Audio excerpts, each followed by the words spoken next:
Welcome to Stellar Threads. I'm Madison, and today we are going to make the classic granny square bucket hat.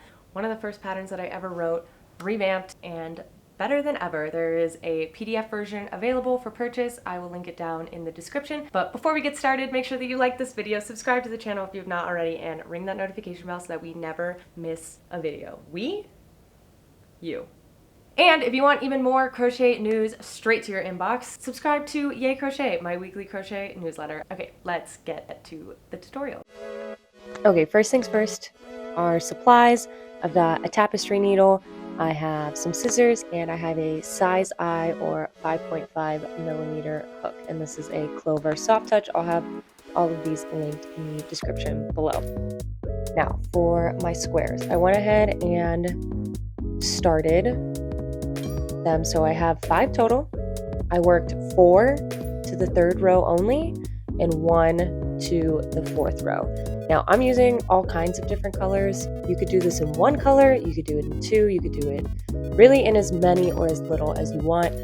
I like to pick a palette and then just work all the different colors into each of the squares as best I can. I try to alternate like this 3rd row to make them all look a little bit different, but they share some of the same colors, so there's a lot of like continuity across the project.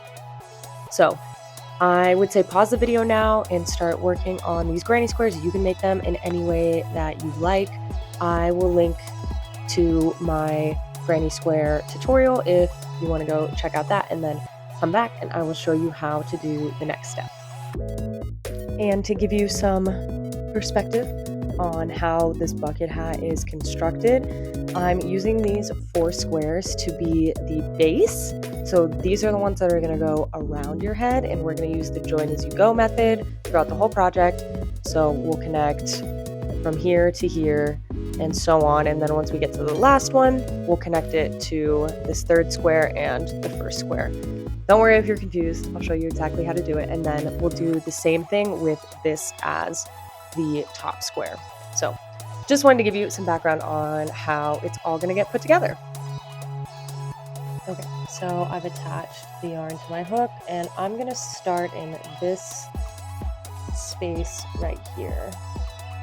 And actually, I'm going to flip it to the wrong side, because it's important to flip your granny squares after every row so they don't curve, so it'll actually be this square. This cluster, excuse me. Insert my hook. Oops. Cool. Pull up a loop. I'm going to chain 3, and I'm just going to do a regular cluster here.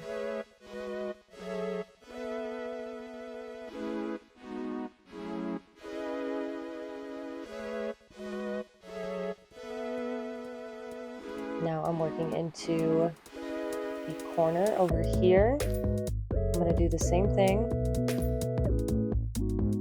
I am not doing any chains in between these clusters here. But when we get to the corner, do the join as you go method. I'm going to chain 1, grab this square, and then I'm going to insert my hook across, yarn over, through, because I usually do 2 chains in the corner, so we do the chain 1 and then the slip stitch across, and now that attaches these 2 squares together. So I'm going to continue, make another cluster in this corner while I'm still holding my other square. And the important thing with join as you go is just that you remember to actually join the cluster after you make it, and that, oops, it goes in the right place. So I've been working here. It's going to go past it into this space. Oh my goodness. I've got a freaking like Butterfingers, but for my crochet hook. Okay, now keep doing this. Adding 3 double crochets to each cluster. And then attaching, just do a little check. there, slip stitch.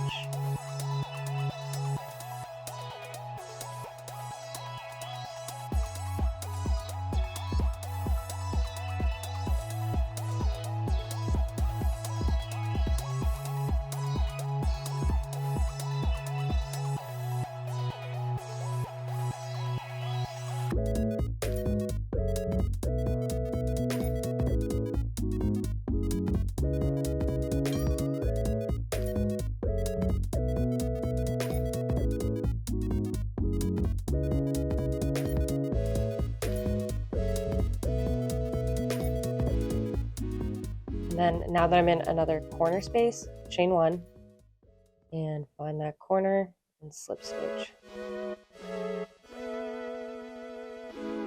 And then I can just finish my square as normal.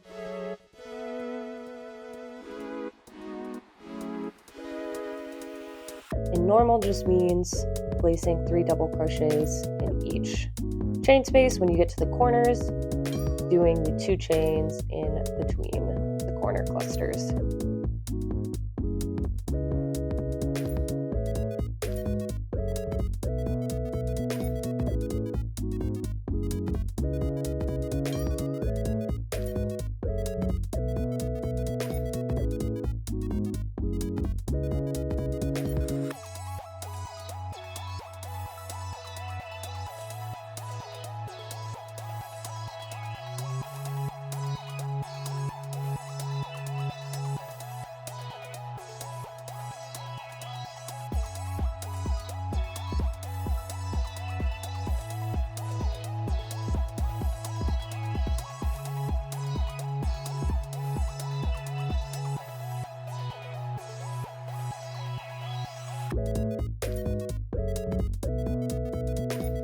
When you get to the end, find the chain 3 that you made at the beginning and slip stitch. I'm kind of regretting using black yarn, but that's the top of it.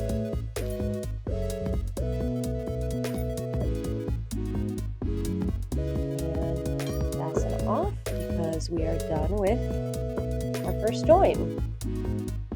Okay, my audio cut out, so I'm just here to let you know that we are going to repeat this step 2 more times. So we're going to get to our 4th square, and you should have 3 sides finished, and then we're going to meet up, and I'll show you how to join the 4th side with the 1st square. And that's where this video is headed. So I'll meet up with you then. Turns out the audio was broken in this video too, but this is me finishing the first join on my 4th square, so it's connected to the 3rd square. I'm just pointing out that I just did the corner, and now I'm gonna work across the top until I reach that next corner, and that's where I'm gonna start my join to add it to the 1st square.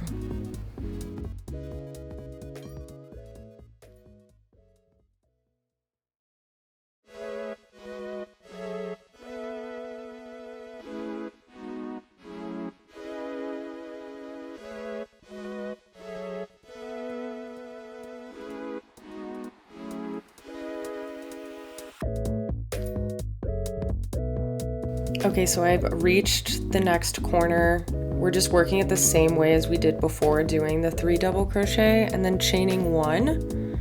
The only difference with this one is we're gonna flip it so the right sides are facing each other, and then we're gonna connect across. So you fold it straight up and it forms a circle once the sides are connected.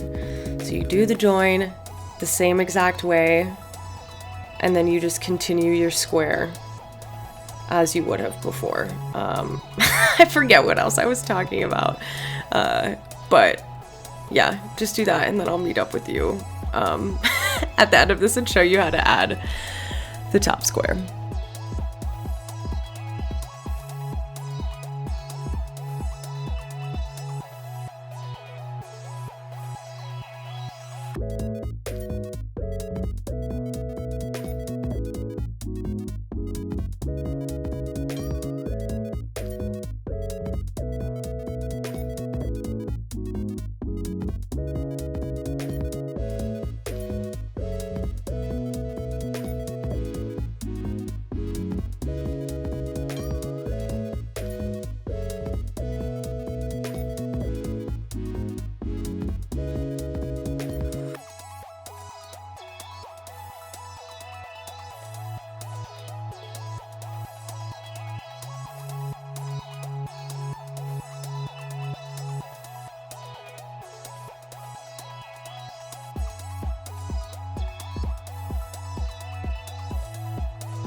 At this point, I flip my project inside out. That's because if you are working it this way, then all of the right sides should be facing each other, and then you flip it and now they're facing out. If you make your granny squares where you flip them after every row, this project is pretty forgiving when it comes to that. You can't really tell the difference in my opinion, but okay, let's add the top square now. Okay, I realized at this point that most of my audio files are corrupt, so I'm just gonna talk you through it this way. I have my hat set up like kind of in a square. I think it's just easier to visualize how this is gonna work, but again, we're doing more of the same, joining as you go. So I'm gonna start in the same space that I always start in. You should have the right side facing up. I didn't do that in this one, which was my bad. Doesn't matter too much. Again, this project is pretty forgiving, but I am gonna start with just a chain 3, and then I am gonna double crochet, obviously working over my ends as I go, and then at the end I'll just need to remember to put one more double crochet in this cluster to finish it off.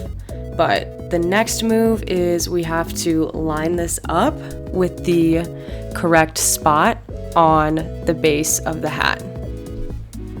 So this is me just pointing out the difference between the corner and then the space right after. That's where our hook is gonna go. And we just want to be careful about it with this, especially as we join. If you don't pay close attention, it can get a little difficult. Here again, I'm just noting we do the 3 double crochets into the corner, just like normal.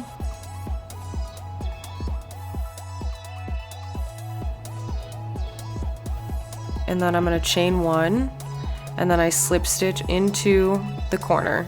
And I just point out, be careful not to do it in the in-between between the 2 clusters. And then so I slip stitch into this first corner, and then I'm gonna slip stitch again across into the next corner, actually.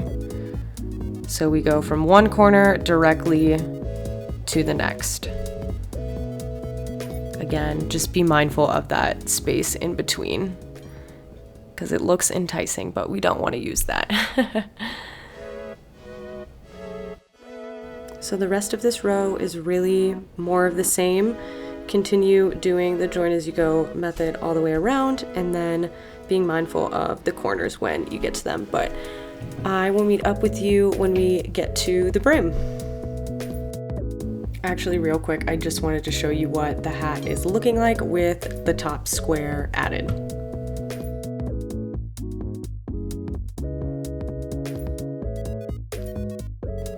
The brim is pretty straightforward. I am just using the same granny stitch, so I attach my yarn to my hook, and then I find a space between 2 clusters on the bottom, pull up a loop, chain 3, and finish my cluster. And I do that in each stitch across. I'll show you what to do when you get to the corners as well.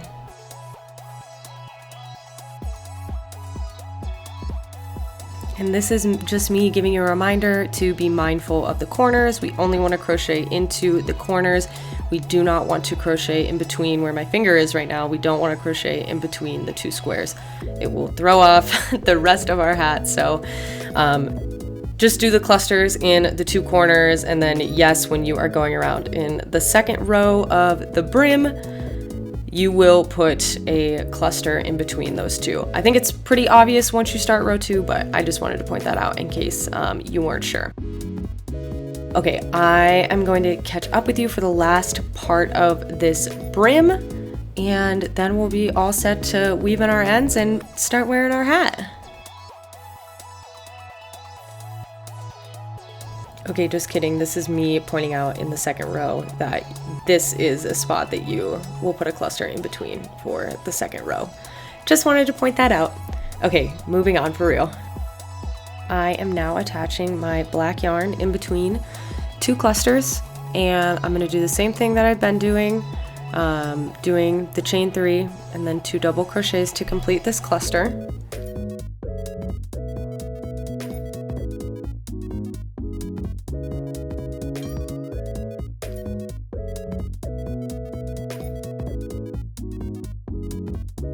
What's different about this row now is that we are actually going to put 1 double crochet in each of the next 3 stitches. So you'll have to scoot the cluster over a little bit to get to that first one that I'm pointing at. And we're just going to do 1 double crochet in each of the next 3 stitches. Then we'll do the cluster in between, 1 double crochet in each of the next 3 stitches, and so on and so forth until you get to the end slash beginning of your row, I guess, whichever way you want to look at it. I tend to do this row once. I've had testers do it twice or more. I think now is a good time to maybe stop and try on your hat before you start this portion of the brim, the last row, just to see how it fits on you, you know, and if you want to change it up, add some rows, take some away, depending on what fits you best in your style, definitely go for it. Be creative, and if you post a photo of yourself wearing this or of your make on Instagram, make sure that you tag me at Stellar Threads by Madison. I would love to see what you make.